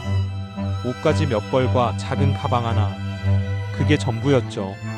손녀들이 학교 가기 전에 인사했어요. 할아버지, 어디 가세요? 민지가 물었습니다. 할아버지 잠깐 볼일 보러 간단다. 언제 와요? 곧 올게. 거짓말이었어요. 아이들을 끌어안았습니다. 할아버지가 너희를 정말 사랑한단다. 저희도 할아버지 사랑해요. 서연이가 말했어요. 눈물이 날 것 같았지만 참았습니다. 아이들 앞에서 울 순 없었어요. 준호와 지혜에게도 인사했습니다. 나 나간다. 어디 가실 건데요? 지혜가 물었어요. 방 알아봐야지. 내 힘으로 살아볼게. 아버님, 현실적으로 생각하세요. 준호가 말했습니다. 연금만으로 방 없고 살기 힘드실 거예요. 내가 알아서 한다. 가방을 들고 현관으로 향했어요. 뒤돌아보지 않았습니다. 뒤돌아보면 눈물이 날 것 같았거든요. 문을 닫고 나왔어요. 복도에 서서 한참을 멍하니 있었습니다. 이제 정말 갈 곳이 없구나. 73 나이에 길거리로 내몰리다니. 엘리베이터를 타고 내려가면서 생각했어요. 어디로 가야 하나? 우선 PC방이라도 가서 방을 알아봐야겠다. 일자리도 구해야 하고.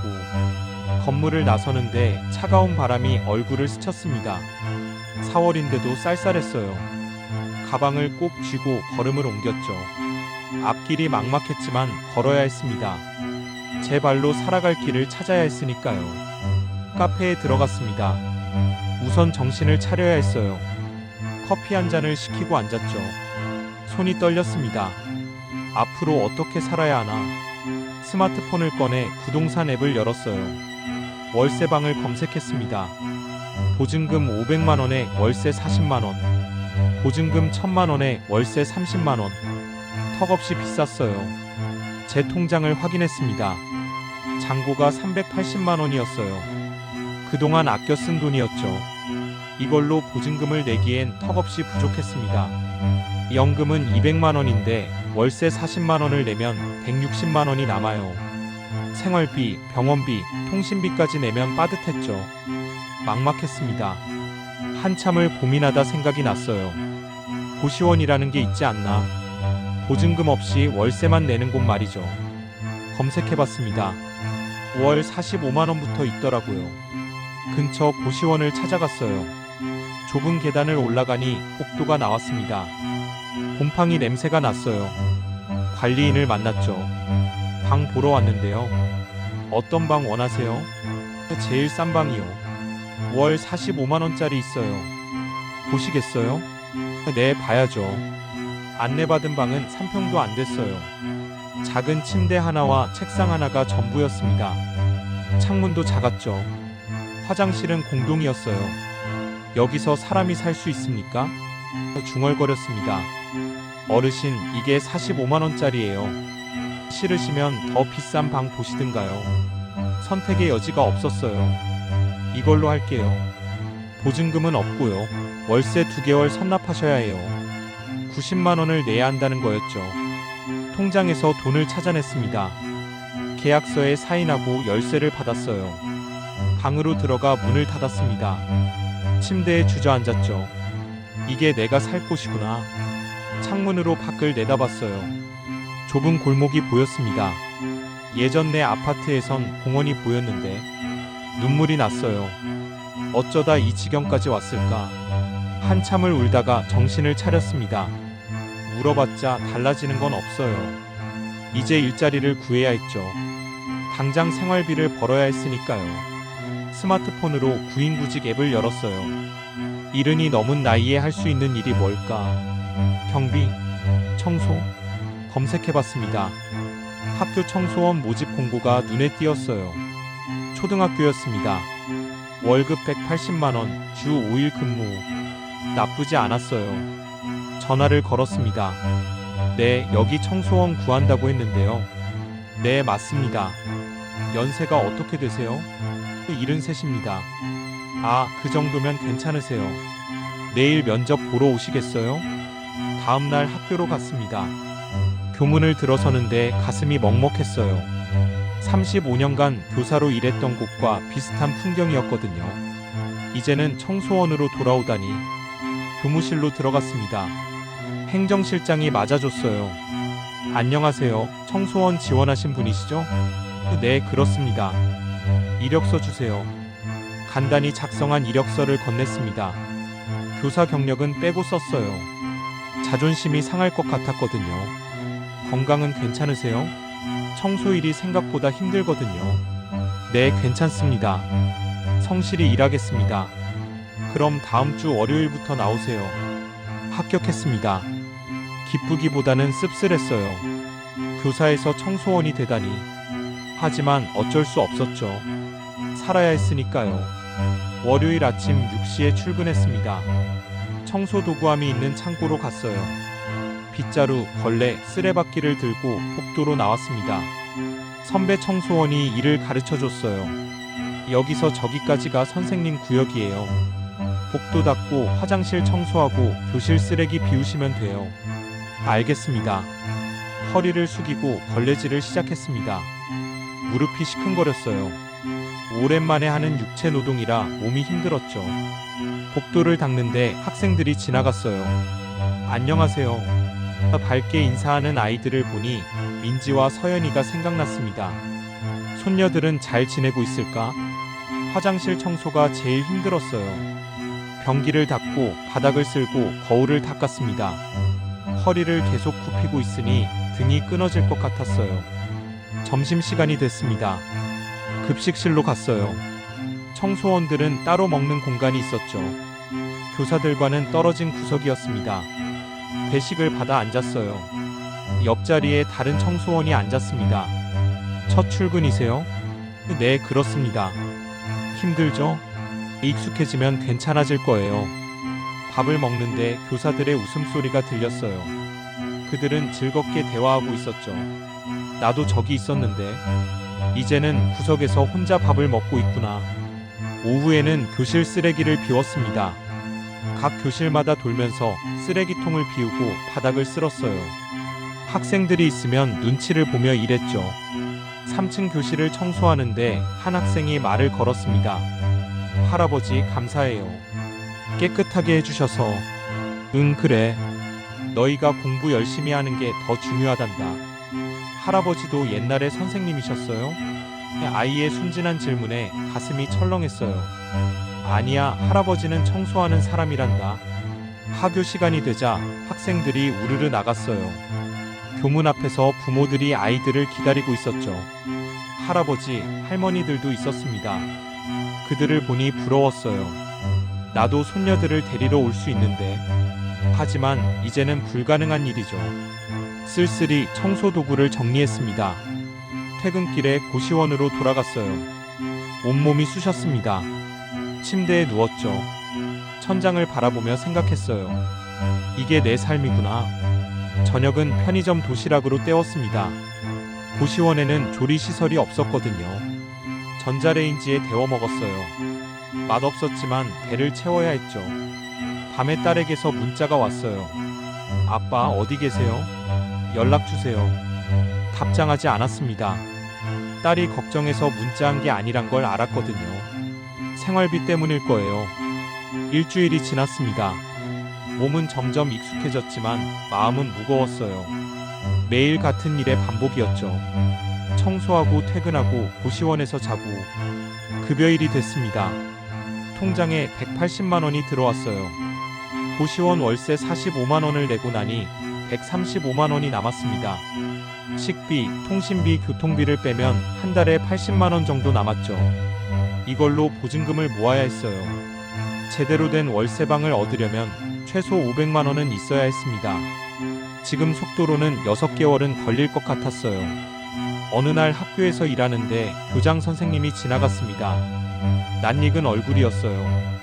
혹시 제자가 아닐까? 자세히 보니 정말 제자였습니다.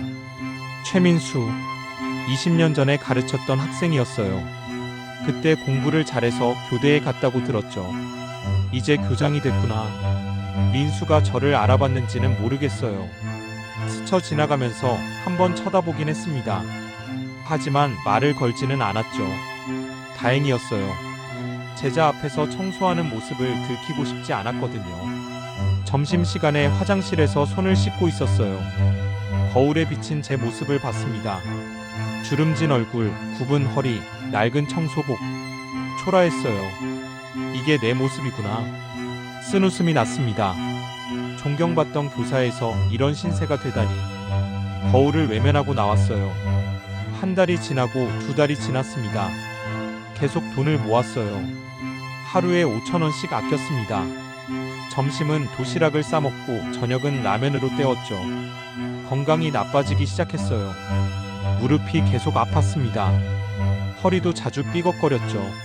하지만 병원에 갈 여유가 없었어요. 약국에서 파스를 사서 붙이는 게 전부였습니다. 어느 날 길을 걷다가 또 누군가와 마주쳤어요. 선생님, 김태윤이었습니다. 아, 태윤아.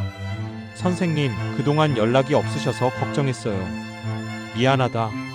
좀 바빴어. 선생님, 요즘 어떻게 지내세요? 안색이 안 좋으신 것 같은데. 괜찮아, 나이가 드니까 그렇지. 선생님, 제 사무실 한번 놀러 오세요. 점심이라도 같이 해요. 그래, 시간 되면 갈게. 하지만 갈 생각이 없었어요. 초라한 제 모습을 보이고 싶지 않았거든요. 선생님, 혹시 불편하신 일 있으시면 꼭 말씀하세요. 태윤이가 다시 한번 강조했습니다. 내가 도와드릴 수 있는 건 뭐든지 하겠습니다. 고맙다, 태윤아. 하지만 나는 괜찮아. 거짓말이었어요. 사실은 너무 힘들었죠. 하지만 자존심이 허락하지 않았습니다. 명함을 하나 더 건네받았어요. 전화번호 바뀌셨으면 문자 주세요. 제가 자주 연락드릴게요. 그래, 알았다. 헤어지고 나서 명함을 들여다봤습니다. 김태윤 대표이사. 제자가 이렇게 성공했다는 게 뿌듯하면서도 부러웠어요. 나는 왜 이 모양일까? 3개월째 되던 날 통장 잔고가 620만 원이 됐습니다.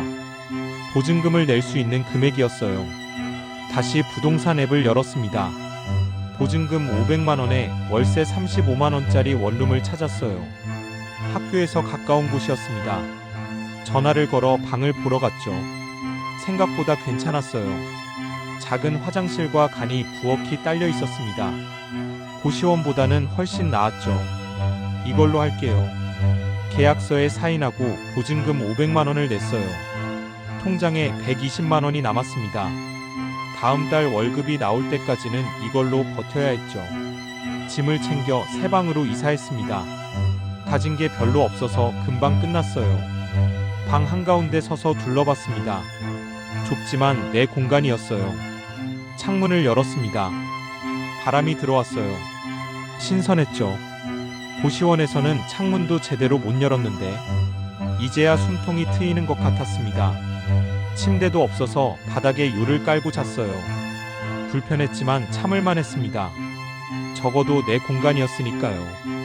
다음 날 출근길에 마트에 들렀습니다. 라면과 김치, 달걀을 샀어요.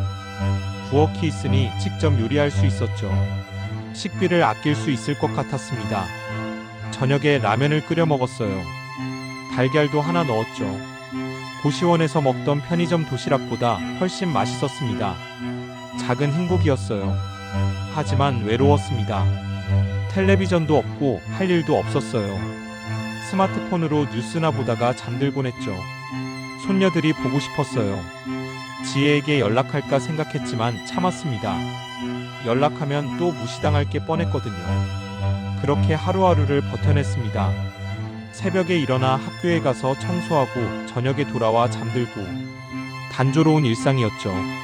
4개월째 되던 어느 날이었어요. 학교에서 청소하는데 갑자기 어지러웠습니다. 눈앞이 핑 돌더니 쓰러졌어요. 눈을 떴을 때 보건실이었습니다. 양호 교사가 걱정스럽게 저를 보고 있었죠. 괜찮으세요? 복도에서 쓰러지셨어요. 아, 네. 괜찮습니다. 일어나려고 했지만 몸에 힘이 없었어요. 병원에 가보셔야 할 것 같은데요. 괜찮아요. 그냥 좀 피곤해서 그래요. 무리하지 마시고 오늘은 일찍 들어가세요. 감사합니다. 비틀거리며 일어났습니다. 청소 도구를 챙겨 집으로 돌아갔어요. 방에 누워있는데 온몸이 쑤셨어요. 열도 나는 것 같았습니다. 혼자 아프니까 더 서러웠죠. 간호해줄 사람도 없었어요.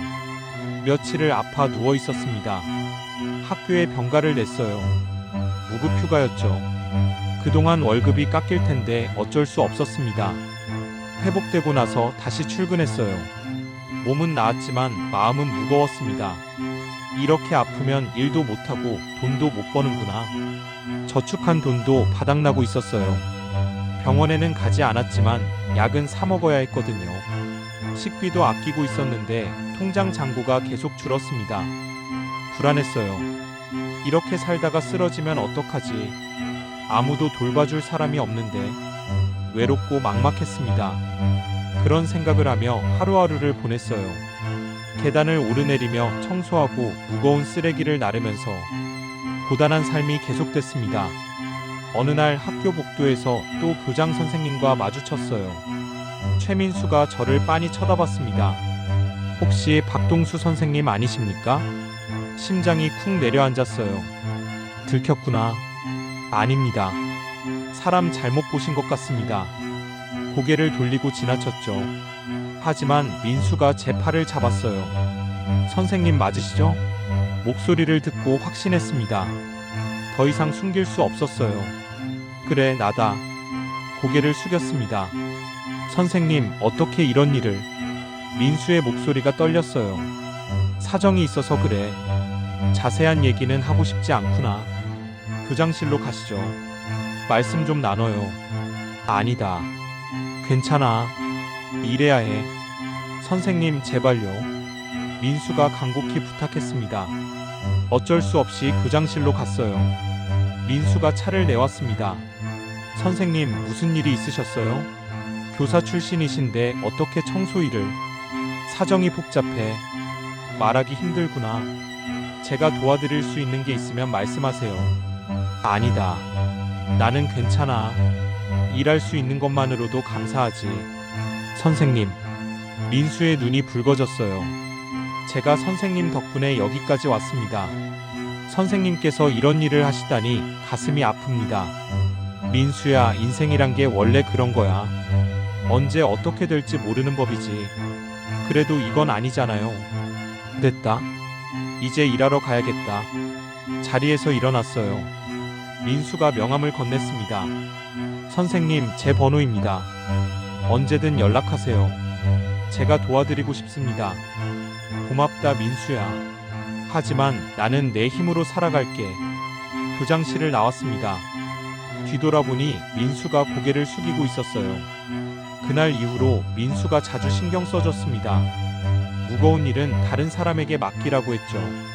하지만 특별 대우는 받고 싶지 않았어요.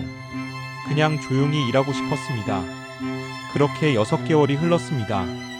어느덧 11월이 됐어요. 날씨가 추워지기 시작했죠. 원룸에 난방을 틀었지만 비용이 부담스러웠습니다. 이불을 두껍게 덮고 잤어요. 그래도 추웠습니다. 밤에 몸이 얼어붙는 것 같았죠. 내 집에 있을 때는 따뜻했는데 지금은 춥고 외롭기만 했습니다. 연말이 다가왔어요. 크리스마스 시즌이었죠. 학교에 트리가 세워지고 아이들이 들떠 있었습니다. 하지만 저에겐 아무 의미 없는 날이었어요. 손녀들이 보고 싶었습니다. 민지와 서연이는 잘 지내고 있을까? 크리스마스 선물은 받았을까? 보고 싶었지만 연락할 수 없었어요. 그저 멀리서 행복하기를 빌었습니다. 그의 마지막 날 원룸에 혼자 앉아 있었어요. 창밖에서 불꽃놀이 소리가 들렸죠. 사람들은 새해를 기뻐하고 있었지만 저는 쓸쓸했습니다. 새해에는 좀 나아질까? 혼자 중얼거렸어요. 하지만 희망은 보이지 않았습니다.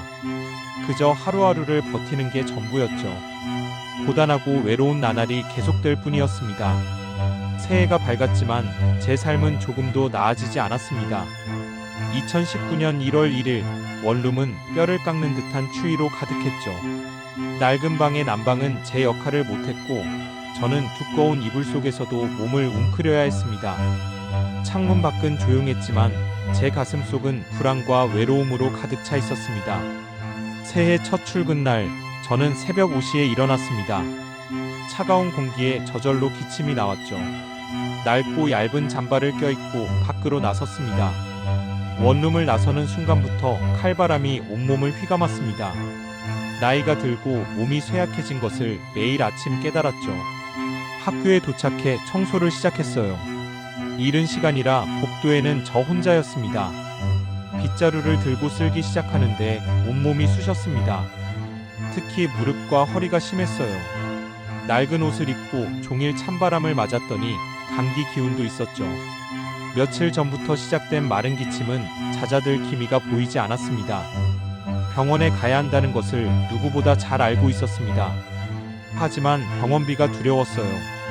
한 번 가면 며칠은 일을 못할 테고 그만큼 월급이 깎일 것이 뻔했죠. 고시원을 나와 겨우 얻은 이 작은 원룸의 월세를 감당하려면 한 푼이라도 아껴야 했습니다. 버텨야 한다. 동수야, 너는 할 수 있다. 저는 혼자 중얼거렸습니다. 제 인생에서 이보다 더한 시련도 겪지 않았던가요? 가난을 이겨내고 아내를 잃은 슬픔 속에서 딸을 키워냈죠. 평생 교육자의 길을 걸었는데 이깟 청소일 좀 힘들다고 무너질 수는 없었습니다. 하지만 몸은 정신력을 따라주지 않았어요. 억지로 몸을 움직였지만 동작 하나하나에 고통이 따랐습니다. 이틀 후 학교 3층 교실 바닥을 닦고 있었습니다. 학생들의 활동으로 인해 바닥에 묻은 얼룩을 지우기 위해 허리를 굽히고 걸레질을 했죠. 무릎에 힘이 들어가지 않았습니다. 조금만 더 되뇌며 손을 움직이는데 갑자기 눈앞이 핑 돌았어요. 시야가 흐려지고 세상이 빙글빙글 돌기 시작했습니다. 어지러움이 파도처럼 몰려왔죠. 안 돼. 여기서 쓰러지면 안 돼. 저는 본능적으로 벽을 잡으려 했습니다. 하지만 손은 이미 땀으로 젖어 미끄러웠죠. 아차하는 순간 몸이 균형을 잃고 휘청거렸습니다. 쿵 하는 소리와 함께 저는 차가운 복도 바닥에 쓰러졌어요. 머리가 바닥에 부딪히며 둔탁한 울림이 전해졌습니다. 온몸의 힘이 쭉 빠져나갔습니다. 폐 속의 공기가 모두 사라진 듯 숨을 쉬는 것조차 버거웠죠. 눈을 감고 누워있는데 문득 이제 끝인가 하는 생각이 들었습니다. 내가 이렇게 쓸쓸하게 죽는구나. 평생 성실하게 살았던 것에 대한 대가가 고작 이것이었나 싶었죠. 얼마나 시간이 흘렀을까요? 희미하게 복도에서 인기척이 느껴졌습니다. 누군가 빠르게 다가오는 발소리가 들렸죠. 그리고 누군가 저를 흔드는 소리도 들렸습니다. 선생님, 박 선생님, 정신 차리세요. 박동수 선생님. 저는 간신히 눈꺼풀을 들어 올렸습니다. 잔뜩 겁에 질린 낯익은 얼굴이 보였죠. 바로 최민수 교장이었습니다. 제가 이 학교 청소원으로 일하고 있다는 사실을 이미 알고 있는 제자였죠. 민수는 제가 쓰러져 있는 것을 보고 경악한 표정이었습니다. 선생님, 괜찮으세요? 왜 이러고 계셨어요? 민수의 목소리가 떨렸습니다. 저는 아무 말도 할 수 없었어요. 그저 초라한 제 모습이 제자에게 들킨 것도 모자라 쓰러진 모습까지 보이게 된 것이 한없이 부끄러웠죠. 제 평생을 지탱해온 교사로서의 마지막 자존심이 와르르 무너지는 기분이었습니다. 민수는 곧바로 저를 부축해보건실로 옮겼습니다. 양호 교사가 제게 담요를 덮어주고 혈압을 쟀습니다. 민수는 제 옆에 앉아 제 낡은 옷과 창백한 얼굴을 번갈아 보며 한숨만 쉬었죠. 선생님, 제가 알았습니다. 선생님이 여기 오신 첫날부터 알아봤어요. 짐작은 했지만 설마 하니 여기까지 와서 이렇게 쓰러지실 줄은 몰랐습니다. 민수는 말을 잇지 못하고 눈시울을 붉혔어요.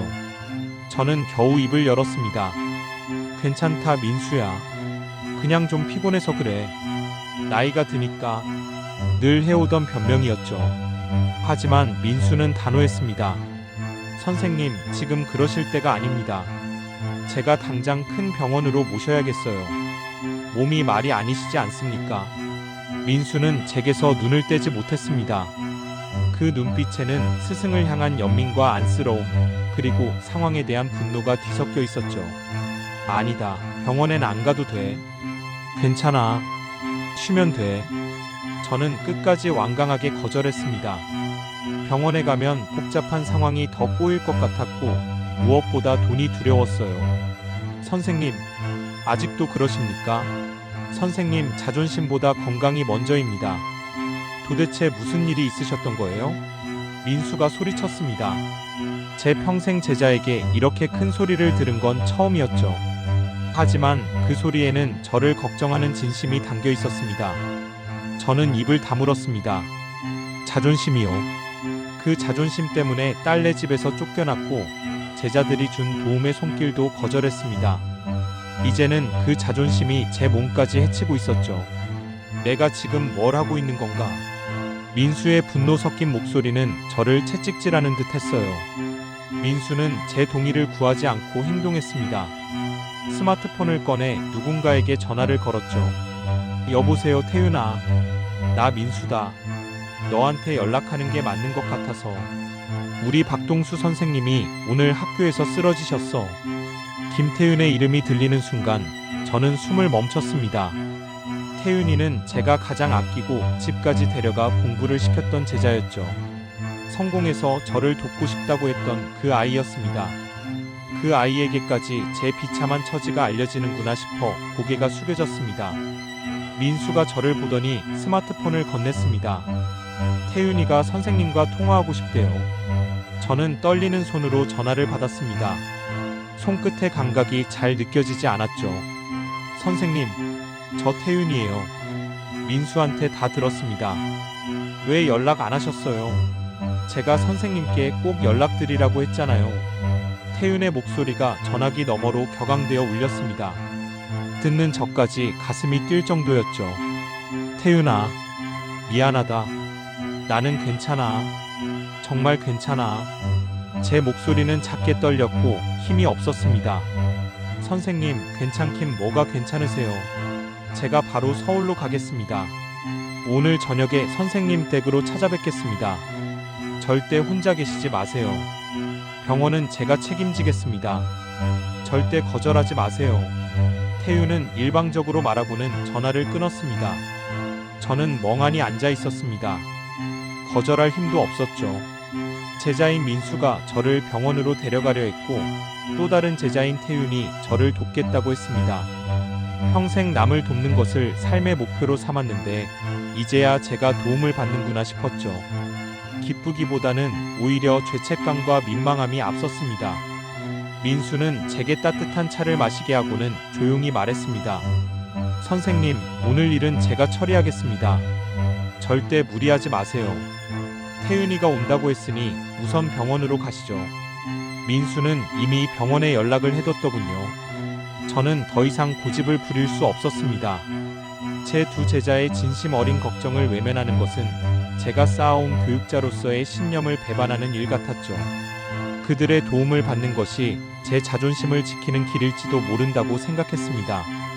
민수는 저를 부축해 교장실 차로 향했습니다. 병원으로 가는 길, 저는 창밖을 바라보며 눈물을 흘렸습니다. 억지로 참아왔던 서러움과 외로움이 한꺼번에 터져나왔죠. 내가 뭘 잘못했길래라는 질문은 사라지고 그래도 나를 잊지 않은 제자들이 있었구나라는 안도감이 밀려왔습니다. 제 평생 가장 힘든 순간 저를 일으켜 세운 것은 다름 아닌 제가 가르쳤던 제자들이었습니다. 저는 민수의 부축을 받아 차에 몸을 실었습니다. 병원으로 향하는 길, 제 마음은 무너진 자존심의 잔해 속에서 겨우 희망의 조각을 찾아내고 있었죠. 민수가 운전하는 차를 타고 대학병원 응급실에 도착했습니다. 제자 앞에서 쓰러진 것도 모자라 응급실 침대에 누워있는 제 모습은 한없이 초라했죠. 민수는 접수를 마치고 제 옆을 지켰습니다. 선생님, 제가 잠시 자리를 비워도 될까요? 태윤이한테 연락해서 선생님 계신 곳 알려주고 학교에는 병가 처리해야 해서요. 그래, 고맙다 민수야. 미안하다. 내가 교장인데 이런 일로 바쁘게 만들어서. 제가 힘없이 말했죠. 민수는 제 손을 잡았습니다. 선생님, 그런 말씀 마세요. 선생님은 저의 영원한 스승이십니다. 아무것도 염려하지 마세요. 모든 것은 저희가 처리하겠습니다. 민수는 그렇게 말하고 응급실을 나섰습니다. 혼자 남겨지니 다시 쓸쓸함이 밀려왔습니다. 하얀 천장을 바라보는데 35년 전 제가 처음 교단에 섰던 날이 떠올랐어요. 그때의 저는 젊고 꿈이 많았으며 가난한 아이들에게 희망을 줄 수 있다는 믿음으로 가득 차 있었습니다. 그때의 저와 지금의 저는 너무도 달랐죠. 수액이 꽂힌 제 팔을 보니 제가 얼마나 외롭고 고단하게 살아왔는지 깨달았습니다. 두어 시간쯤 지났을까요? 응급실 문이 열리고 민수와 함께 한 남자가 급하게 들어섰습니다. 김태윤이었죠. 제 얼굴을 보자마자 태윤은 침대 옆에 무릎을 꿇었습니다. 선생님, 정말 죄송합니다. 제가 진작 연락드렸어야 했는데 왜 이렇게 되도록 혼자 계셨어요? 태윤의 눈이 벌겋게 충혈되어 있었습니다. 그의 손에는 따뜻한 털모자가 들려 있었죠. 저는 억지로 미소를 지었습니다. 태윤아, 내 잘못이 아니다. 나는 괜찮다. 걱정할 정도는 아니야. 태윤은 제 말을 믿지 않았어요. 괜찮긴요. 민수한테 선생님이 청소 일하신다는 얘기 듣고 얼마나 놀랐는데요. 무역회사 대표가 돼서 성공했다고 선생님께 자랑하고 싶었는데 선생님은. 태윤은 말을 잇지 못하고 고개를 숙였습니다.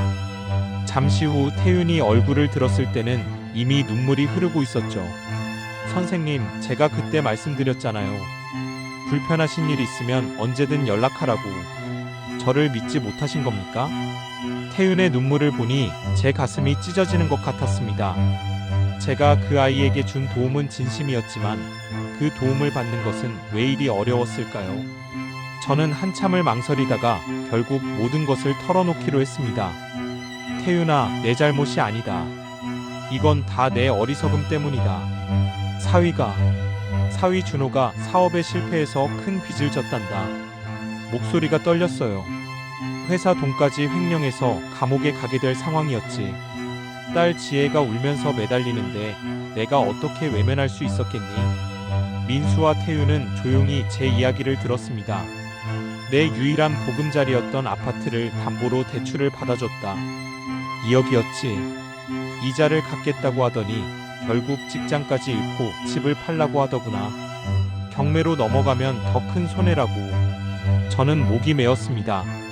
35년 동안 모은 퇴직금으로 장만한 집인데 그걸 팔아서 겨우 빚을 막아줬다.